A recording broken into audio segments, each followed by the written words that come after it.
Agradeço o convite. Há várias coisas que estas biografias não dizem, e bem, porque não podem dizer tudo, mas eu fiz parte das primeiras 5 pessoas que tiveram internet em Portugal. E eu e o José Magalhães. Ainda a internet era texto, portanto, antes do www. E isso, de alguma maneira, fez-me perceber desde cedo as potencialidades daquele mecanismo.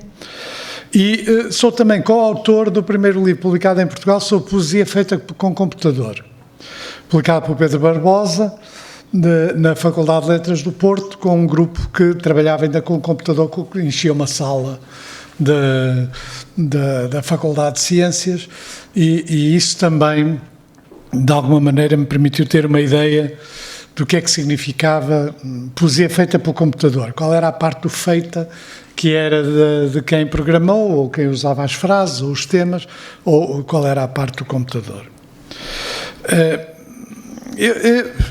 O tema do humanismo, eu sou uma pessoa para falar sobre esse tema porque nunca tive grandes ilusões sobre o homem, quer dizer, nunca tive do ponto de vista filosófico, nunca tive grandes ilusões. Eu acho que a nossa ideia do humano é em grande parte uma vontade psicológica de ter importância, ou seja, quer dizer, é uma auto-vontade de parecer que somos diferentes, quando na realidade não há assim tantas diferenças como isso. E o que acontece na história da filosofia, na história do conhecimento, na história da cultura, é que nós estamos sempre a bater na parede com a percepção de que essas diferenças afinal não eram tão importantes como isso. Há vários autores, o Bachelard, por exemplo, o Thomas Kuhn, que estudaram esse tipo de revoluções que de alguma maneira podem servir para perceber as alterações do paradigma relacionado com a inteligência artificial. A primeira, como sabem, é do Copérnico e do Galileu, quer dizer, a Terra deixou de ficar no centro do mundo, e ao a Terra deixar de ficar no centro do mundo, os homens de alguma maneira perderam importância nesse sistema, e muitos dos mecanismos que implicavam uma correlação entre as crenças, as ideias e as posições religiosas e a geografia do cosmos, chamemos assim, foram alteradas quando a Terra deixou de ficar no centro do mundo. O segundo aspecto é Darwin, como é óbvio, quer dizer, o homem era um animal especial, era diferente dos chimpanzés e dos macacos, e na verdade o que o Darwin mostrou, mesmo quando não entendia que mecanismo é que gerava isso, é o Mendel que de alguma maneira depois vem dar a chave desse mecanismo, era que nós somos fruto do acaso, ou seja, toda a evolução é fruto do acaso. As mutações são um processo do acaso e não da necessidade. Há um livro célebre chamado O Acaso e a Necessidade, e a partir do momento em que aquilo que parecia a obra perfeita de Deus, que era a adaptação do pica-pau à sua função de arranjar comida picando as árvores, ou a cada animal em relação ao seu nicho ecológico, e o homem como de alguma maneira rei dos animais, é posto em causa quando na realidade nós somos fruto de um processo de milhões de anos, em que o acaso e as mutações, que são em grande parte devidas ao acaso, contam mais importante do que a necessidade. Aliás, a reação a isso encontra-se por todo lado, encontra-se no lamarquismo, encontra-se na dificuldade, por exemplo, na genética soviética de sobreviver às ideias sobre o materialismo dialético, a história do Lysenko. Portanto, nós temos muita dificuldade em perder os papéis. Quer dizer, porque os papéis são psicologicamente bons para nós. O Dr. Freud fez o passo seguinte, que é: quem manda em nós não somos nós. Ou seja, quem manda em nós é a parte de nós que não é, que é animal, chamamos assim, que é o id, pronto, para utilizar, mesmo que a gente não aceite integralmente essa formulação, na verdade é outra machadada na ideia de que já nos retiraram do centro do mundo, já nos retiraram na natureza de sermos o resultado ou de uma criação divina ou de um princípio de necessidade. E agora tiram-nos do mando sobre nós próprios. Aquilo que o Freud explica é que as coisas que são mais significativas não são controláveis pelo eu.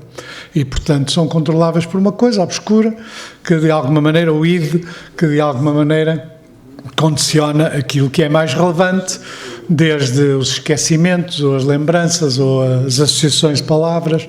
Os ensaios do Freud têm, de facto, alguns ensaios têm muita importância para nós percebermos, por exemplo, estar debaixo da língua. Ele tem um ensaio sobre o que é que significa ter uma palavra debaixo da língua e não lembrar. Portanto, vários mecanismos desse género. E, se quisermos, a inteligência das máquinas, a possibilidade de replicar nas máquinas aquilo. O que é que sobrava? Sobrava o logos, sobrava a capacidade dos humanos terem uma característica que era, pensavam diferente dos animais, pensavam diferente dos... E isso é aquilo que a inteligência artificial vem mostrar que não existe, de facto. Ou seja, que por muito complexo que nós sejamos, nós somos uma máquina.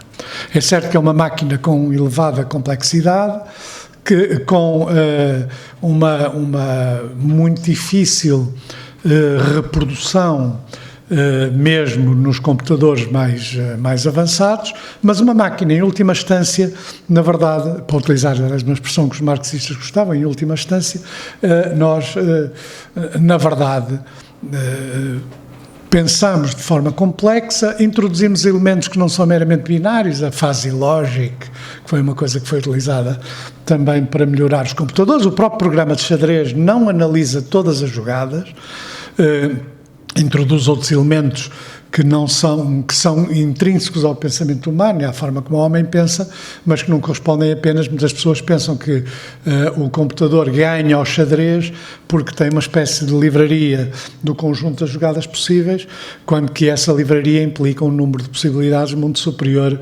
às partículas existentes no universo e, portanto, na prática, ele empancava, chamemos assim, continuava sempre à procura da melhor jogada para cada movimento de uma peça no xadrez, e isso não era a maneira ideal de jogar o xadrez. Portanto, ele relaciona com outros elementos, o espaço e outros mecanismos.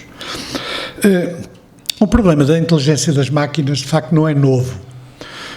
A gente passa estes períodos de deslumbramento, agora, deslumbramento e medo, que é normalmente as duas coisas que acontecem. Um dos primeiros programas de computador que eu tive chamava-se ELISA e corria num Spectrum 48K. O ELISA era um programa que pretendia mimetizar uma consulta a um psiquiatra. Era a coisa mais simples, reparem, 48K, corria no coisa mais simples que havia. Era assim, então, como é que se chama? Tal. E como é que lhe correu o dia? Ou está bem disposto? E a pessoa diz, estou bem disposto. Porquê é que está bem disposto? Transformava as frases numa pergunta e aquilo para quem parecia, de facto, corresponder a uma análise inteligente e a um mecanismo de sucessão de perguntas e respostas inteligentes. O dilema de Turing é, de facto, também um elemento fundamental. Se eu estou a falar com uma máquina e não consigo distinguir se é um humano que me responde ou se é uma máquina que me responde, é evidente que a partir daí também eu estou perante uma dúvida sobre quais são as características do meu pensamento. Há vários mecanismos desse género que se têm desenvolvido e agora, no fundo, tornaram-se populares com o chat GPT, mas com outros, mas já eram usados de uma ou de outra forma em muitos mecanismos e são usados sistematicamente. Portanto, eu não tenho nenhuma sensação de novidade, nem em bom rigor nenhum medo. Eu vou já explicar porque eu tenho medo dos homens, não é das máquinas. Por várias razões. Primeiro, porque na análise histórica nunca nenhuma tecnologia mudou nada a não ser através do funcionamento da sociedade. Nenhuma. A Revolução Industrial utilizou a máquina a vapor sistematicamente para as fábricas ou para as minas. Mas, na verdade, a máquina a vapor é conhecida desde a antiguidade. O problema não está no conhecimento da máquina a vapor, está nas circunstâncias sociais que permitiram que ela pudesse ser utilizada nas fábricas, com a emergência do trabalho fabril, com a vinda de uma parte importante da população dos campos para a cidade e pela existência do mercado mundial, um conjunto de fatores. É sempre a sociedade que explica que uma tecnologia, mesmo conhecida há muito tempo, acaba por ter um impacto social definido. Portanto, é para a sociedade, do meu ponto de vista, nós devemos sempre olhar e não necessariamente para a tecnologia. Claro que as tecnologias depois potenciam determinadas características, mas a sua capacidade de se tornarem um elemento perturbador ou vantajoso ou desvantajoso no funcionamento da sociedade são sempre resultado dos processos sociais. A eletricidade é a mesma coisa. No século XVIII, as garrafas de Leyden, sabe é o nome, serviam para as senhoras em sociedade apanhar choques na brincadeira. Era uma diversão. No entanto, era uma pilha, portanto, aquilo funcionava já como... Portanto, de novo, foi preciso haver todo um conjunto de mudanças sociais para que a eletricidade passasse a ser usada por um conjunto de descobertas, mas também por um conjunto de modelos que são eles próprios industriais e económicos, como é, por exemplo, as empresas do Edison, que de facto tiveram um papel importante na substituição da iluminação a gás pela iluminação pelas lâmpadas e depois a partir daí com um conjunto de inovações.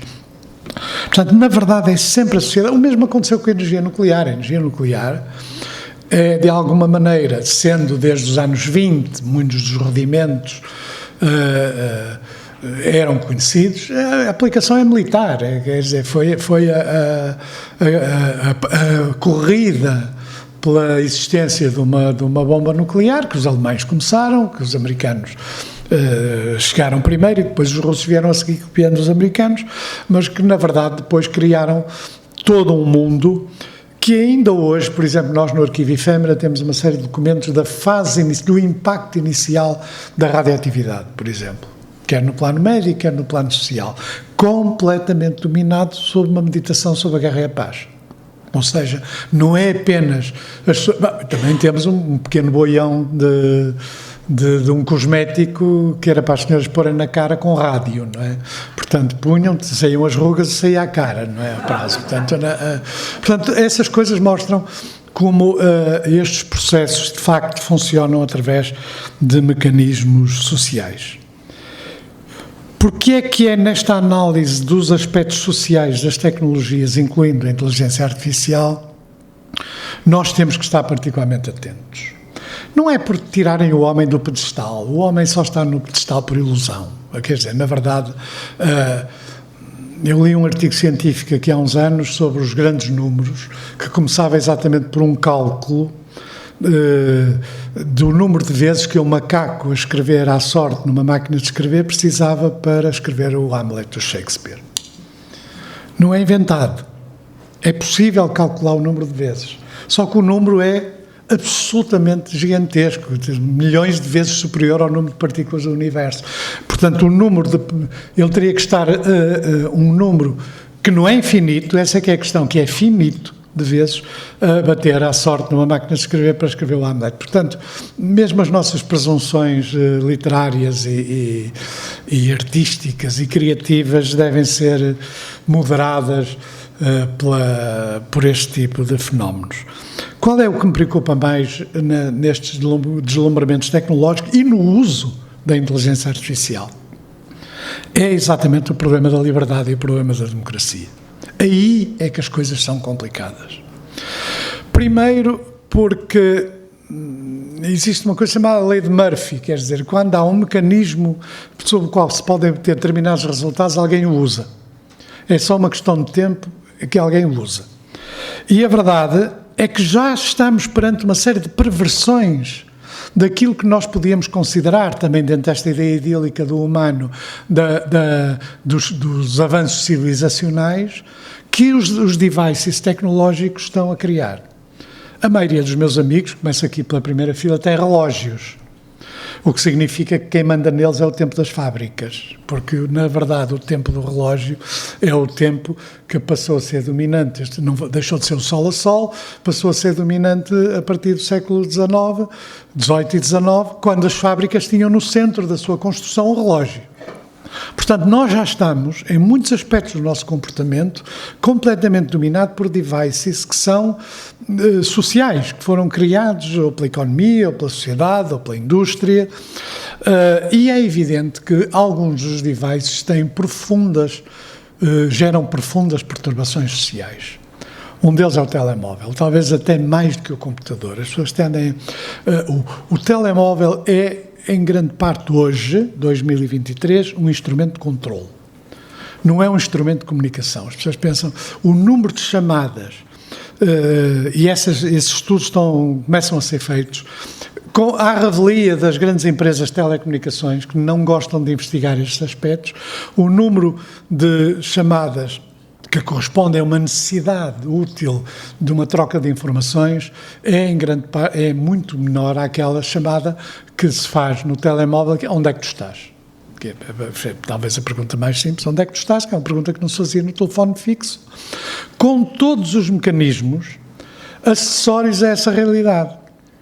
Eu já escrevi uma vez um pequeno manual que devia ser ensinado nas escolas sobre o uso do telemóvel. Por exemplo, ninguém deve aceitar que o seu telemóvel possa ser georreferenciado por outro telemóvel, com o argumento, olha, pega lá, eu ofereço este telemóvel e tal, o marido para a mulher, o amante para a amante, não importa. Este telemóvel que é muito útil, porque se tu te atrasares no emprego, eu sei de onde é que tu estás. E a prática, e a educação devia dizer, não deves responder que sim. Não deves ligar a georreferenciação, se estejas no meio do Kilimanjaro, onde também não há sinal, portanto, em bom rigor, a não ser em casos de estrita necessidade.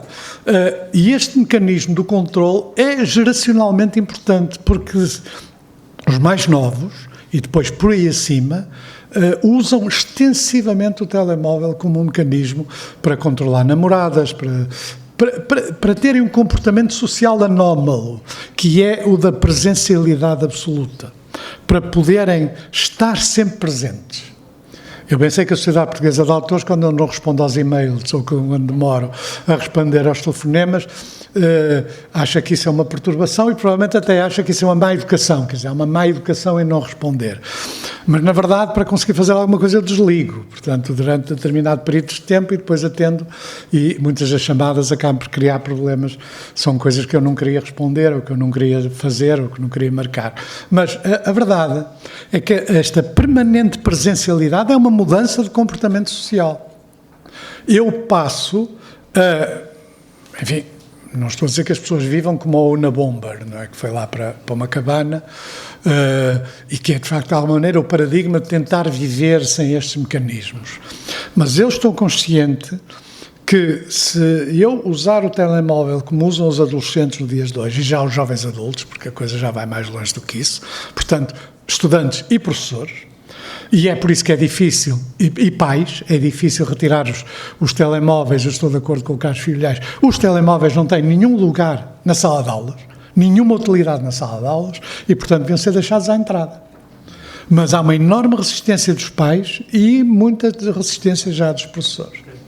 E este mecanismo, o que faz que, de novo, a nossa vida e a nossa presença é inteiramente controlado por chamadas de presença, chamadas de presencialidade. A mesma coisa em relação a outros fatores que são fundamentais. A privacidade.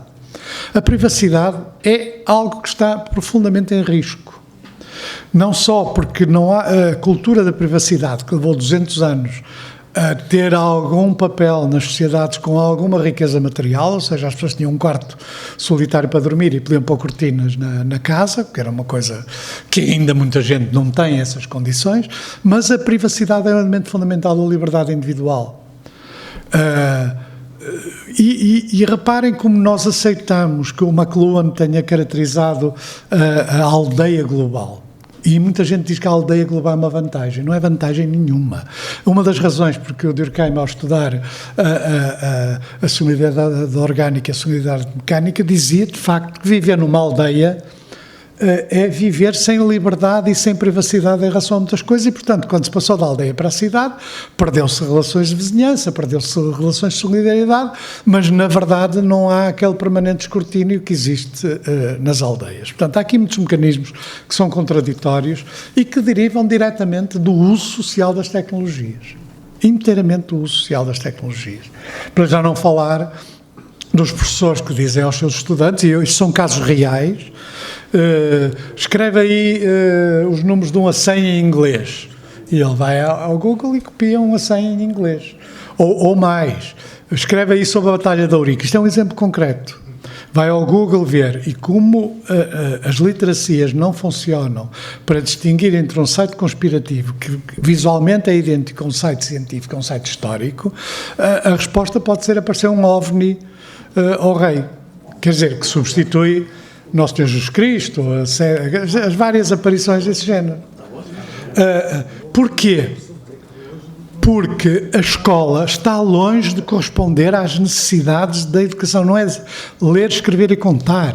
É saber procurar na internet, isto são metáforas, porque é muito mais do que isso, e é ver televisão, ou ver imagens, chamemos assim.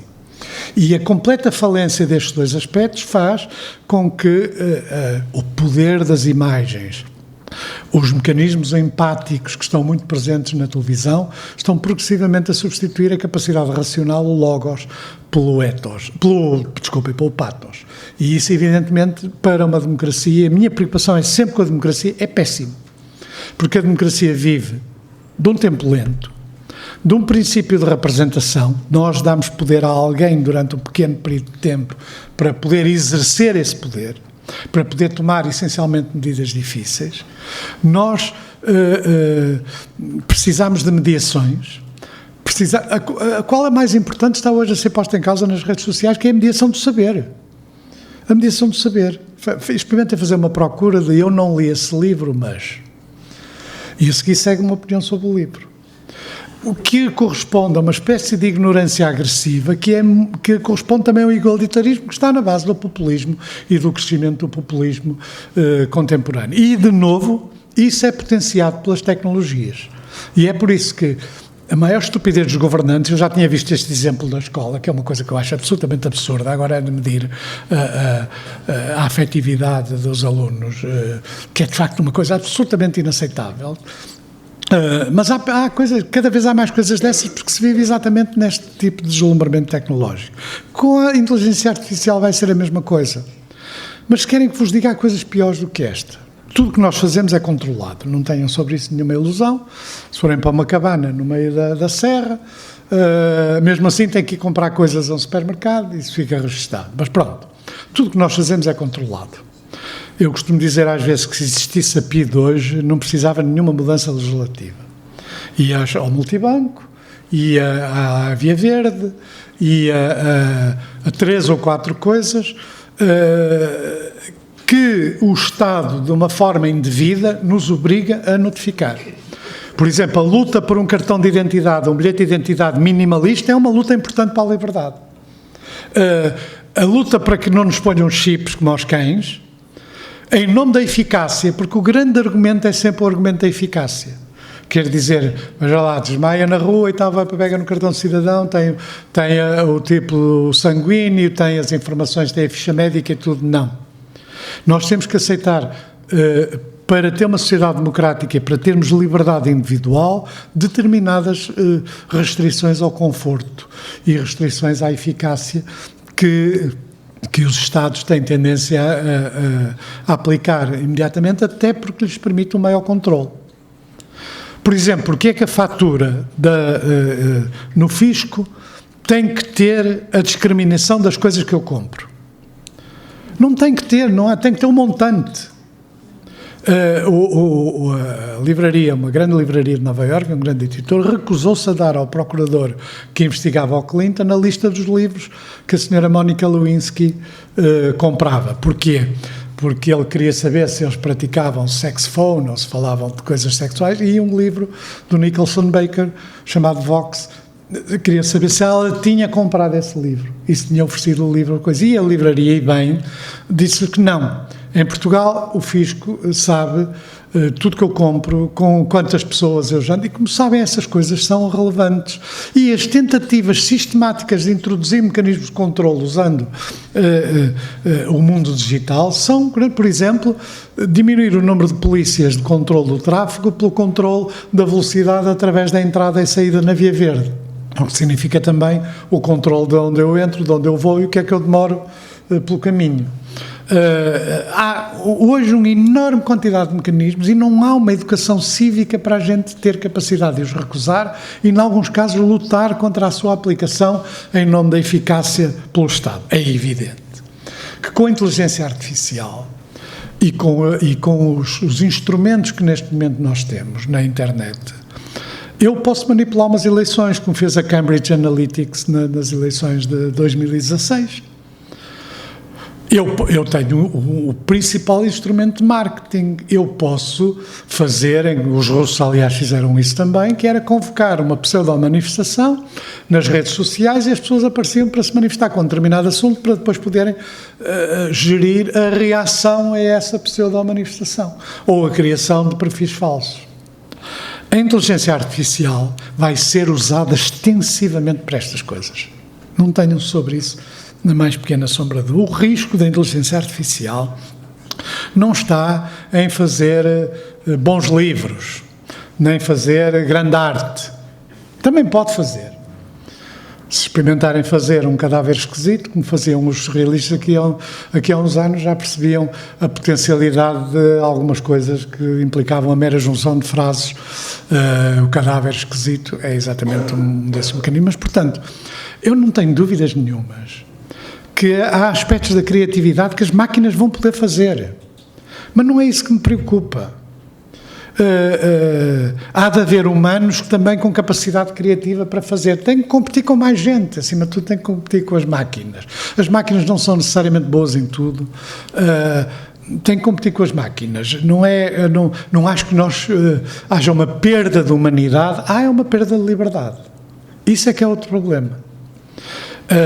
Eu uso estas tecnologias, os serviços de informação usam todas estas tecnologias. A gente está convencida que a procura do Google é boa, onde ver como alguns programas que para aí andam caros, comprados por serviços de informação, encontram tudo. Encontram tudo, porque, por exemplo, quando se criou o arquivo.pt, tive algum papel nessa criação, aquilo começou a funcionar com rede de arrasto. O que é que arrastava? Arrastava a internet que nós conhecemos e a dark web. Portanto, arrastava os crimes, as vendas de... Se eu quiser comprar um tanque, eu posso comprar um tanque, o único problema depois é que tenho que pagar o transporte.